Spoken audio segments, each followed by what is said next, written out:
less than a 2-hour limit. Mhm.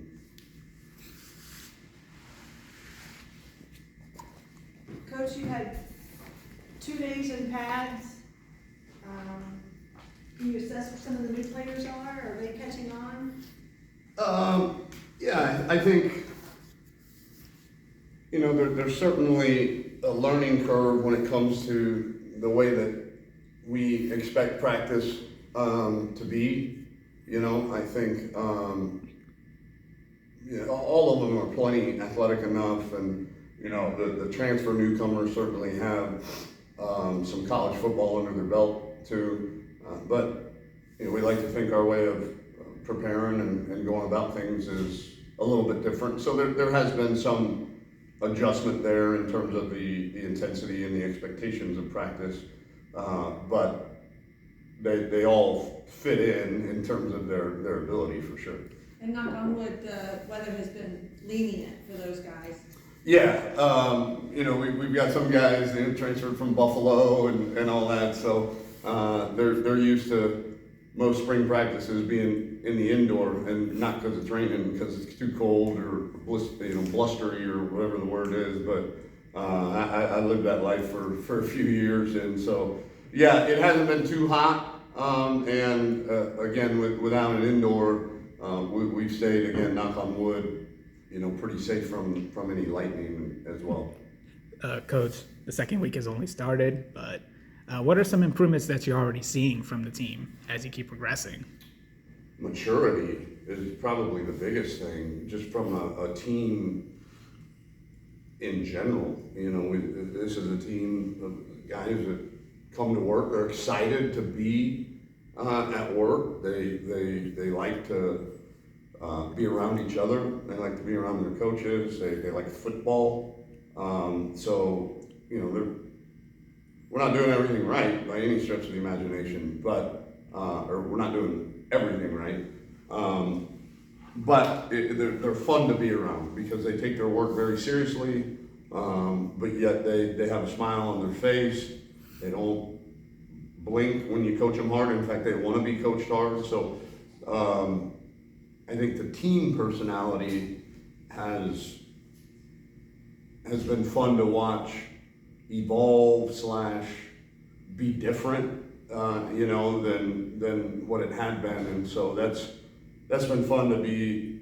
Certainly not on the periphery, but I'm not in that locker room every day, and so just to kind of watch from my vantage point, the growth and maturity has been fun. I want to take a look at the defensive line. I saw a few guys go, but I saw a lot of additions, whether it be transfers or a couple of freshmen. What are some characteristics you're seeing from the defensive line that you see as a huge strength? Yeah, well, we're going to miss Evan Anderson. There's no doubt about it.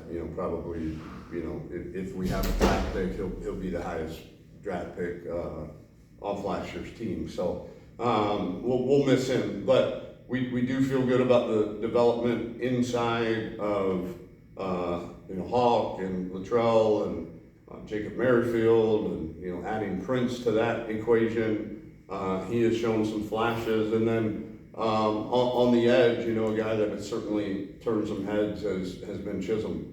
He's a guy that, you want to talk about genetic potential. He has no idea how good he can be if he can fine tune his skills, because God has blessed him with an unbelievable body and skill set, and he's got the right attitude, and so it's just going to be a development process for him, but he's got all the measurables for sure. Speaking of Evan, you not only have 1, not 2, not 3, but 10 guys testing their skills at a pro day. What are your thoughts on them putting themselves out there to NFL scouts? Excited for them, certainly. We've got a handful of guys that, if not drafted, will certainly be invited free agents, whatever they call that, undrafted free agents. The way that they've been taught, it certainly wouldn't surprise me for a bunch of those guys to stick on some rosters too. And we've had a lot of success.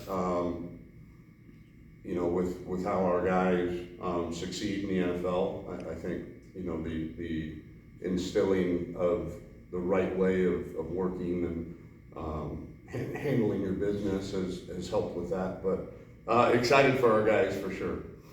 Are there any players who have been unavailable to participate in spring practice because of injury? I'm trying to think. George Johnson has a foot issue that happened during winter off season, so he has not gone just yet. You know about Marlon, coming off that ACL and stuff like that. So nobody that got hurt during like winter off season other than George that has not been available for spring. And, looking at the running back unit, obviously retooled. You see Larry and Kobe depart, and you see Zuberi step up in the rotation, and you see the new guys try to get comfortable with their current roles at the position. What are you looking out of the current running back unit? Trust. We talk to that position all the time. If you can't protect the ball and you can't protect the quarterback, I don't care how well you can run it. I don't, because it's not going to matter, because you won't play. So protecting the football, protecting the quarterback, and pass protection, those are key ingredients. I think it'll be different. Larry and Kobe were both somewhat of workhorses, if you will, bigger backs that, and not that our guys lack size, but there's a little bit more dynamism maybe in that room right now. So, but, excuse me, you trade that, maybe a little bit added dynamism, but you lose the experience. You're talking about a captain in Larry McCammon, you're talking about a captain-ish type person in Kobe, and so losing that experience and that trust, that's the biggest thing. We know they're good enough. It's going to be, can they do the things necessary, to see the field. Cool. Thank you much. Thank you. You open up, just talk a little bit about your transition from Buffalo to down here, maybe some of the hardest things for you to get used to, and some of the things that you've enjoyed. Yeah, so this transition from Buffalo was very great. The weather is a big change from like Buffalo climate to down here climate, but I was born and raised in Tallahassee, Florida, so I have some ties to the Florida heat. So I think the biggest transition is just getting the playbook, mastering the playbook, reading my keys, understanding what do I have to do on certain situations. That's the biggest thing. And what's something you've enjoyed? Enjoyed the most is just hanging out with my D-line brothers. I feel like the D-line as a unit, we're close, so like everybody's pushing each other and there's a lot of competition in the room. So each day is just a full-out competition every day, and that's what I like about it. How has the team helped you get adjusted to everything on campus and within the program with everything going on? Guys like Hawk, Courtney, Marlon, Mojo, those guys just been helping me out every day, basically holding my hand, telling me do's and do nots. So I really appreciate those guys every day helping me out.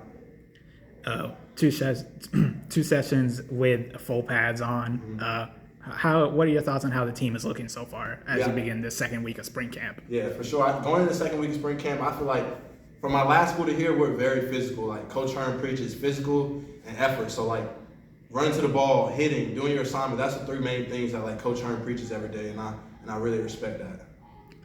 What are some improvements that you're looking to make in your game throughout the spring? For sure. The improvements I would like to make this year is understanding my keys. Like Coach Sabini is always on my tail about my eyes. So I like to get my eyes better and just understand my keys and exactly what I have to do on each play. If I'm bumped out and odd, know if I have a 0 goal call. If I'm in the box, I have an overcall. Read my keys, tight 5 or loose 5. So Coach Sabini's just been helping me out reading my keys a lot this year. How have the defensive line continue learning under Coach Magic, Coach Rock, and just understanding the defensive game plan of how to approach things when you face opponents on a game-by-game basis? Yeah, Coach Majid and Coach Sabini, Coach Sabini's our edge coach, Majid is our interior coach. Mm-hmm. So they have a set plan each week so if we play Tulsa one week, they'll have exactly what the Tulsa O-line does, so do's and don'ts. If it's high hat, they're pass rushing. If they're low hat, they're coming off for baseball. So I feel like Coach Sabini and Coach Majid are really detail oriented with the little nuggets that help us out in the field. Good. Thank you. Thank you. By the way, but we missed you in the end of last year, and enjoy seeing you back at the beginning of this year. How has it felt for you to be back? It felt good. Me coming from my shoulder injury, finally having to be out here, it just I felt like a new person, a new player. So. And the room's a little different. You're missing two statesmen of the room. Do you feel any pressure to take on some of those leadership roles that they had? Not at all. The guys that we got, I trust all the guys that we got. Any guys that they bring in, as long as they follow the game plan, I trust the guys out there. Obviously, the injury prevented you from being out there to help your team when you needed it. You know, with the season, considering how the season went, how would you describe the recovery process for you and like getting like back when back it comes up? to injuries, I try not to over exaggerate like the situation. Just try to take it one day at a time. So far, it's been going good. You know, I go to the training room, get some work off the field as well, so I could be good on the field. How would you describe the team overall entering the second week of spring practice? I feel like we're getting better. 1% every day. So, you know, as long as we come out here and get better, that's really the main goal. Everything else will take care of itself. What's the biggest improvement you see from the team compared to last year? Tempo. Us getting on the ball. Us just everybody staying on the same page. You know, that's about it. What's the biggest improvement that you're looking to make in your game among the running back unit? For me, I'll say finishing, protecting the football, and doing all of my assignments right. And you know, keeping your coaching staff together, keeping the coaching staff together for back-to-back years. That's got to be significant, considering that you're already familiar with the playbook and you know what to do when they call certain plays. Yeah, definitely. I mean, plays that was called last year, I'm kind of similar to it. So, you know, when we come back and do them, I'm kind of already used to it. So it's like, you know, I just go out there and just play, you know, instead of thinking too much. And what's the biggest challenge that you're looking to accept heading into this upcoming season? The biggest challenge for me is, you know, getting my shoulder right. That's the only thing that's really a focus to me this year. You know, once I get my shoulder right, I feel like everything else is falling great. And how is the chemistry building up between you and the other running backs? Oh, it's great. It's great. When we on the field together, we make sure we all on the same page so we can execute the play together. So, With so many new guys, who is somebody when you're standing on the sidelines that you're excited to see what he does offensively? as a running back, No, in the whole team. the whole team. Yeah, who's somebody that might have a breakout year, you think? Ooh, that's tough. I like BJ. I like BJ, the wide receiver. I feel like he's gonna have a good year. You know, I feel like he got something to prove as well. I like the quarterbacks we got. You know, I like the receivers we got. I think everybody's gonna make an impact on this team. Very good. Good. Thanks much. Enjoy the cold home.